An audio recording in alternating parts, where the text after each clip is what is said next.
A century of struggle, understanding the Palestinian liberation movement. Welcome to our channel. Today, we're diving into a story that's as complex as it is crucial. The Palestinian liberation movement. Now, I know what you're thinking. Another history lesson? But trust me, this isn't your average dusty textbook situation. This is about understanding a struggle that's been going on for over a century.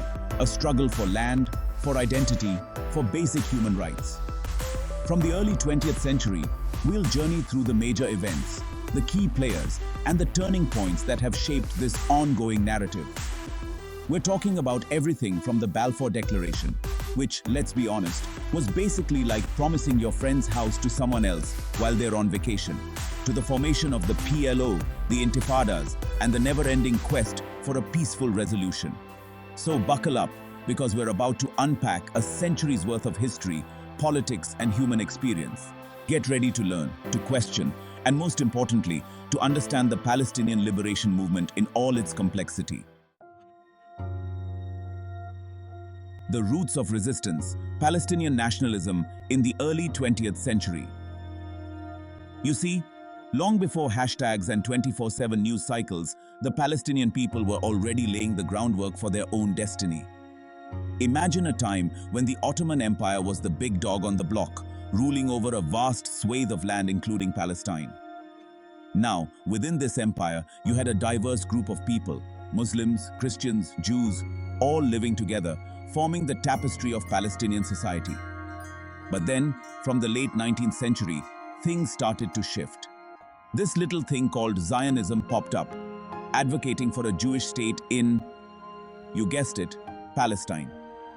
Suddenly, the land that Palestinians called home was being eyed up by another group claiming historical and religious ties. Talk about awkward family dinner vibes, right? Naturally, Palestinian nationalism began to blossom. Think of it like this. You wouldn't just sit there if someone started measuring your living room for new curtains, would you? They started organizing, forming political parties, and publishing newspapers, all with the aim of preserving their homeland and their way of life. Little did they know, this was just the beginning of a very long and complicated saga. 1917, the Balfour Declaration, a promise and a problem. Picture this. World War I, a global brawl of epic proportions. Everyone scrambling for an advantage, including the British Empire. Enter the Balfour Declaration of 1917. A document so short, you'd think it was a grocery list, but with consequences that echo to this very day. In this fateful letter, the British Foreign Secretary, Arthur Balfour, basically promised the Zionist movement a national home for the Jewish people in Palestine. Now, here's the kicker. Palestine was still technically under Ottoman rule, and the declaration conveniently forgot to mention anything about the rights of the Palestinians already living there. It's like throwing a housewarming party without telling the people who actually own the house. Needless to say, this little piece of paper sent shockwaves through Palestine and the Arab world. It was seen as a betrayal by the British, who had previously promised support to the Arabs during the war. The Balfour Declaration essentially lit the fuse for decades of conflict, setting the stage for a clash between two peoples claiming the same land. 1920. Under the British Mandate, from Ottoman rule to new tensions. With the Ottoman Empire down for the count after World War I, the League of Nations, that well-meaning but ultimately ineffective predecessor to the UN, decided to hand over Palestine to, you guessed it, Great Britain. It was supposed to be a temporary arrangement, a way to help Palestine transition to independence. But as we all know, nothing in the Middle East is ever temporary. The British Mandate for Palestine, as it was officially called, was like trying to fit a square peg into a round hole. They had to balance the aspirations of the Jewish community, fueled by the Balfour Declaration, with the rights of the Arab majority, who were becoming increasingly wary of being pushed aside in their own homeland. And how did the Palestinians react to this new reality? Well, they didn't exactly roll out the red carpet. They organized protests, boycotts, and even armed uprisings against the British authorities and Jewish settlements. The stage was set for a showdown, a clash of ideologies and aspirations that would forever alter the course of history. Chapter 4, 1936 to 1939. The Great Revolt, a cry for freedom met with repression. Imagine you're a Palestinian in the 1930s. You've seen your land increasingly dotted with Jewish settlements, your voice seemingly ignored by the British. Frustration is simmering, resentment is brewing, and then, boom, the Great Arab Revolt explodes onto the scene. This wasn't just a few angry protests. This was a full-blown uprising against British rule and the growing Jewish presence in Palestine. For 3 long years, Palestinians from all walks of life, farmers, teachers, shopkeepers, rose up to demand their rights and an end to Jewish immigration. But the British, never once to back down from a good old-fashioned crackdown, responded with overwhelming force. Think curfews, arrests, even the destruction of entire villages. The revolt was brutally suppressed, leaving thousands of Palestinians dead and their hopes for independence hanging by a thread. The message was clear: challenge the status quo and you'll pay the price. Chapter 5, 1947. The UN Partition Plan. A land divided, a people displaced. Fast forward to 1947. World War II is over, the British are packing their bags, and Palestine is left wondering, now what? Enter the United Nations, that ever-optimistic body with a knack for wading into messy situations. Their solution? The 1947 UN Partition Plan, a proposal to split Palestine into 2 states, one Jewish, one Arab. Sounds simple enough, right? Well, not so fast. The plan, while well-intentioned, was like trying to divide a pizza with one slice missing. The Jewish community, despite receiving more land than their population warranted, accepted the deal. The Palestinians, on the other hand, saw it as a complete betrayal. They were being asked to give up their homeland, their history, their very identity, all in the name of international diplomacy. Rejection was swift and unanimous. The Arab world cried foul, and within Palestine, tensions reached boiling point. The stage was set for a catastrophe, a human tragedy that would forever scar the region, the Nakba. Chapter 6, 1948. The Nakba. A catastrophe unfolds. A refugee crisis begins. May 15, 1948. A date etched in the collective memory of every Palestinian. It was on this day that Israel declared independence, and what followed was nothing short of a catastrophe for the Palestinian people. The Nakba, or catastrophe in Arabic. As Israeli forces fought to secure their new state, hundreds of thousands of Palestinians were driven from their homes, their villages ethnically cleansed, their lives turned upside down. Imagine being forced to flee your home with nothing but the clothes on your back, the echoes of gunfire chasing you into an uncertain future. Over 700,000 Palestinians became refugees, scattered across the Middle East in makeshift camps, their dreams of a homeland shattered. The Nakba wasn't just a displacement of people, it was a dispossession, a stripping away of identity, a wound that continues to bleed generations later. Chapter 7. 1949. Armistice Agreements.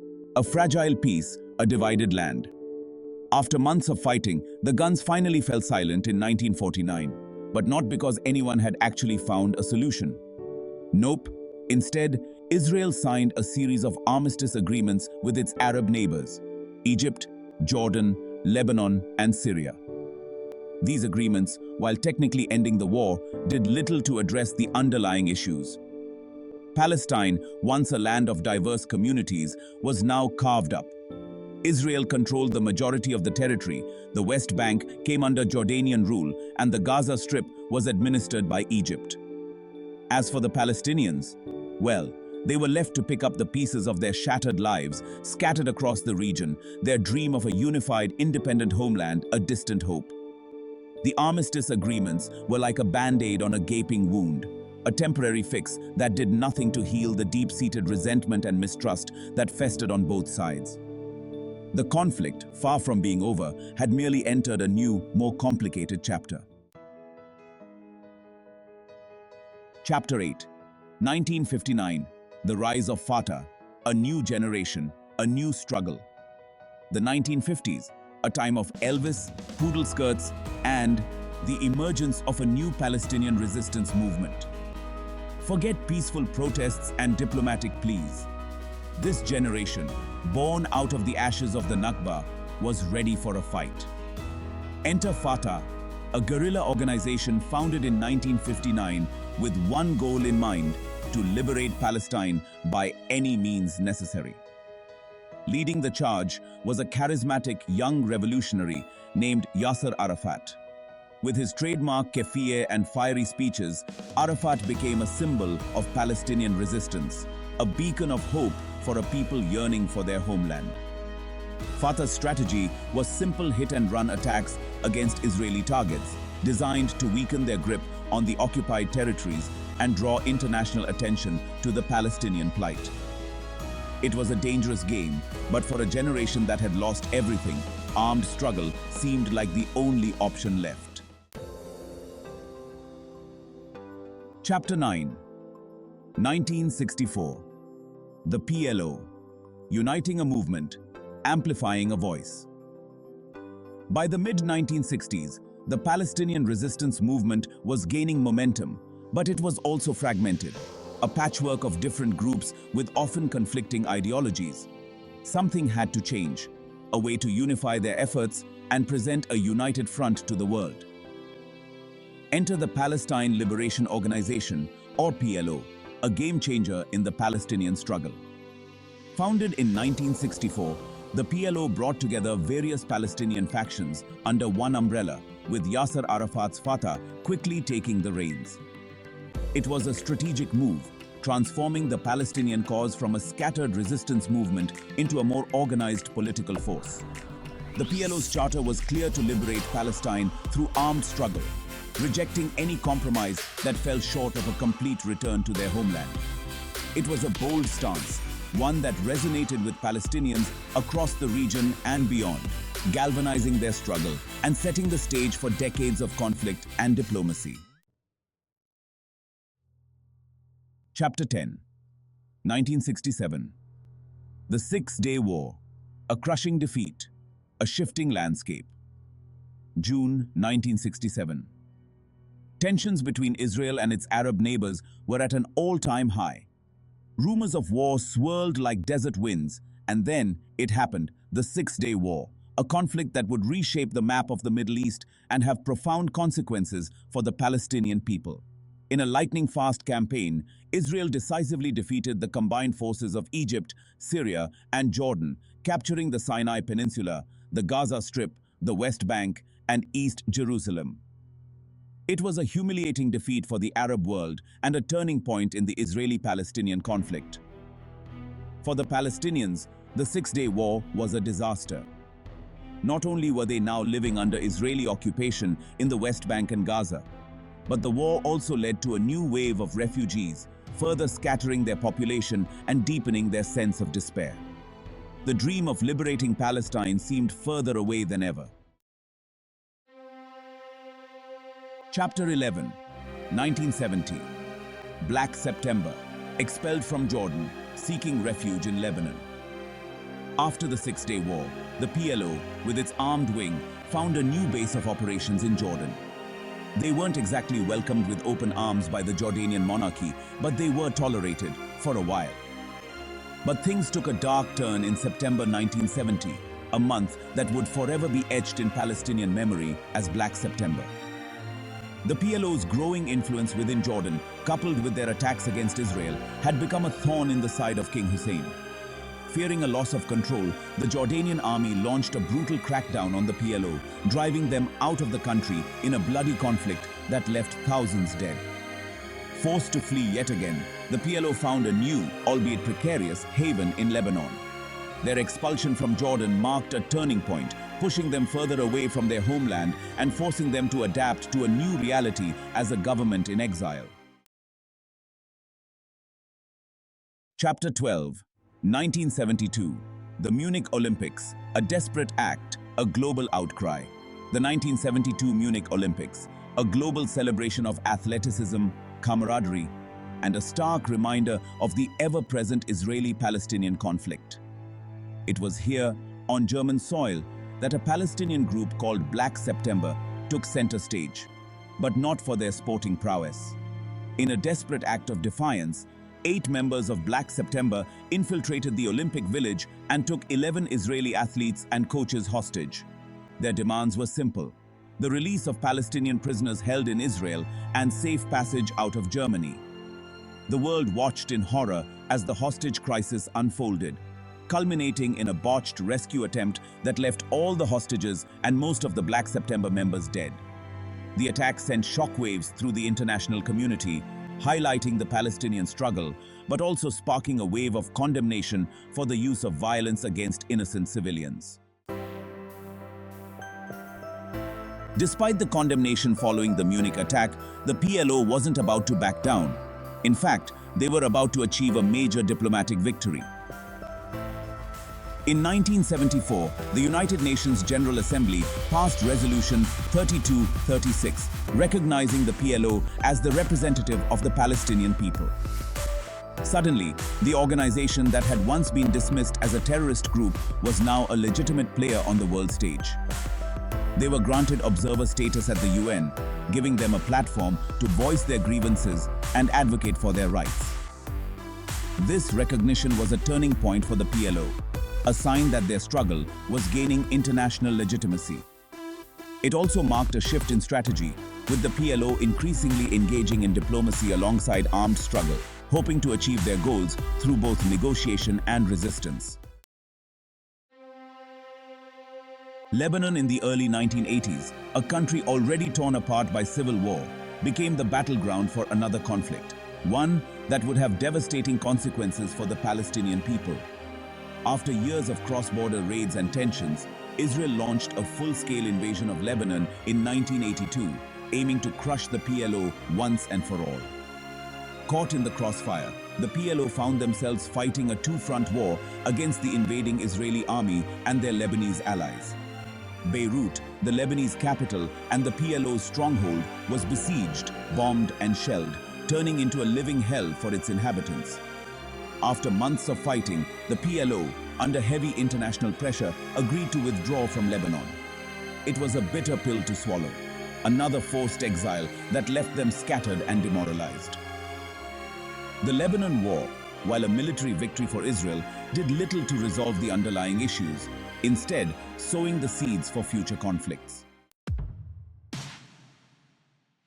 December 1987. The occupied territories of the West Bank and Gaza Strip, simmering under years of Israeli occupation, finally erupted. But this wasn't a conventional war with tanks and fighter jets. This was the first Intifada, a popular uprising that took the world by surprise. Fueled by frustration, despair, and a yearning for freedom, Palestinians from all walks of life, men, women, even children, rose up against their occupiers. Armed with little more than stones and Molotov cocktails, they faced down heavily armed Israeli soldiers. Their bravery captured on news cameras that beamed the images into living rooms around the world. The first Intifada wasn't just about throwing stones, it was about challenging the status quo, about making the world see the human cost of occupation. It was a testament to the resilience of the Palestinian spirit, their unwavering determination to resist, even against overwhelming odds. In the midst of the Intifada, with the world watching, the PLO made a historic move. On November 15, 1988, they declared the establishment of an independent state of Palestine, with Jerusalem as its capital. It was a bold and symbolic act, a declaration that they would no longer be denied their right to self-determination. The declaration, while not immediately resulting in a physical state, was a watershed moment. Over 100 countries recognized the state of Palestine, giving it a degree of international legitimacy and bolstering the Palestinian claim to statehood. But the road to statehood was paved with obstacles. Israel, still in control of the occupied territories, refused to recognize the new state. The declaration, while a victory in the court of public opinion, did little to change the reality on the ground, where the occupation continued. After years of conflict and bloodshed, a glimmer of hope emerged in the early 1990s. Secret talks between Israeli and PLO officials, held in Oslo, Norway, far from the glare of the media, led to a historic breakthrough: the Oslo Accords. Signed in 1993, the Accords were hailed as a major step towards peace. They established the Palestinian Authority, a governing body for parts of the West Bank and Gaza Strip, and set a 5-year timeline for negotiations on a final status agreement tackling thorny issues like Jerusalem, refugees, and borders. For a brief moment, optimism filled the air. Yasser Arafat and Israeli Prime Minister Yitzhak Rabin shook hands on the White House lawn, a gesture that seemed to signal a new era of peace. But the road to peace, as always, was paved with obstacles, and the Oslo Accords, while a significant achievement, proved to be just the beginning of a long and arduous journey. Chapter 18. 2000 to 2005. The Second Intifada. The peace process crumbles. Violence erupts again. The hope that blossomed in the 1990s began to wither in the new millennium. The Oslo peace process, bogged down in disagreements and mistrust, stalled. Settlements continued to expand in the West Bank, and frustrations mounted on both sides. Then, in September 2000, a spark ignited the tinderbox. The Second Intifada. Triggered by a controversial visit by Ariel Sharon, then the Israeli opposition leader, to the Temple Mount in Jerusalem, the Second Intifada was a far more violent affair than its predecessor. Suicide bombings by Palestinian militants ripped through Israeli cities, while Israeli forces responded with overwhelming military might, reoccupying parts of the West Bank and imposing strict closures on Gaza. The Second Intifada, lasting 5 long years, left thousands dead on both sides, shattering the fragile peace and hardening attitudes. Chapter 19. 2011. A seat at UNESCO. Diplomatic victories and the quest for recognition. Despite the setbacks and ongoing challenges, the Palestinian Authority continued its quest for international recognition and statehood. In 2011, they achieved a significant diplomatic victory. Palestine was admitted as a full member state of UNESCO, the United Nations educational, scientific, and cultural organization. This move, while largely symbolic, was a major boost for Palestinian diplomacy. It demonstrated growing international support for their cause and strengthened their claim to full UN membership, a move that Israel and its allies vehemently opposed. The UNESCO membership, while a positive step, also highlighted the complexities of the Israeli-Palestinian conflict. It underscored the Palestinian Authority's commitment to diplomacy and international law, even as they continued to grapple with the realities of occupation and the lack of a concrete peace process. Chapter 20. 2020. The Abraham Accords, Normalization and New Challenges for the Palestinian Cause. In a surprising turn of events, the year 2020 brought about a seismic shift in the Middle Eastern political landscape. The United Arab Emirates, followed by Bahrain, Sudan, and Morocco, signed normalization agreements with Israel, known as the Abraham Accords. These agreements, brokered by the Trump administration, marked a significant departure from the traditional Arab stance on Israel, which had long been conditional on a resolution of the Palestinian issue. The accords, while touted as a path to regional peace, were met with mixed reactions. For the Palestinians, the Abraham Accords were a bitter pill to swallow. They felt sidelined, their cause seemingly abandoned by some of their Arab brethren. The accords, while not directly addressing the Israeli-Palestinian conflict, had the potential to reshape regional alliances and further complicate the path to a two-state solution. The struggle continues, reflecting on a century of Palestinian resistance. So, there you have it. A century's worth of history, struggle, and resilience crammed into a few minutes. From the Ottoman Empire to the Abraham Accords, we've journeyed through the defining moments of the Palestinian liberation movement, witnessing the highs and lows, the triumphs and tragedies that have shaped this ongoing narrative. But let's be clear, This isn't just about memorizing dates and names. It's about understanding the human cost of this conflict. The generations of Palestinians who have lived and continue to live under occupation, their dreams of freedom and self-determination constantly deferred. And as we move forward, it's crucial to remember that the Palestinian story isn't over. The struggle continues, the quest for justice persists, and it's up to all of us to stay informed, to engage in meaningful dialogue, and to work towards a future where both Israelis and Palestinians can finally live in peace, security, and dignity. Thank you for watching. If you found this video informative, please like, share, comment, and subscribe to our channel for more content like this. Stay tuned for our next video.